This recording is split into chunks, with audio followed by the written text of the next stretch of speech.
எல்லாருக்கும் காலை வணக்கம். காலையிலே எழுந்து உளுந்த வடைன்னு ஒன்று சுட்டு அது உளுந்த வடையை நம்ம வச்சு காலையிலே அவருக்கு கொடுத்துட்டு அப்படியே மார்க்கெட் கிளம்பியாச்சு.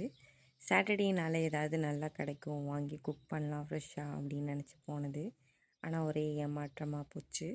முரல் இங்கே கிடைக்கவே கிடைக்காது. நான் பார்த்து சாப்பிட்டதே இல்லை. பார்த்தோன்னே முரல் நினச்சி தான் நம்பி வாங்கினேன். அது முரலே கிடையாதான். அதை வாங்கி குக் பண்ணி எல்லாம் சாப்பிட்டாச்சு, நல்லா ஃப்ரை பண்ணி சாப்பிட்டாச்சு. அப்புறம்தான் அம்மாக்கிட்ட கிளாரிஃபை பண்ணால் சொன்னாங்க, அது முரல் கிடையாது, தேரகம், நீ முரல் நினச்சி வாங்கிட்டேன்னு. ஒரே ஏமாற்றமாக போச்சு. நான் இருக்க பிளேஸில் சாட்டர்டே ஒரு ஸ்டால் போடுவாங்க, எவ்ரி சாட்டர்டே.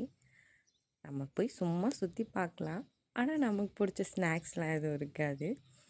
நான் ஜஸ்ட்டு சும்மா வாக் மாதிரி போயிட்டு நானும் என் ஹஸ்பண்டும் சும்மா ஒரு வாக் மட்டும் போனோம். அப்படியே வந்தாச்சு. அவ்வளோதான், இன்னையோட இது முடிஞ்சிச்சு. நம்ம டின்னரை முடிச்சுட்டு போய் தூங்க போயாச்சு. சேனலை சப்ஸ்கிரைப் பண்ணிக்கோங்க. நாளைக்கு இதே மாதிரி ஒரு வீடியோவில் பார்க்கலாம். பாய்.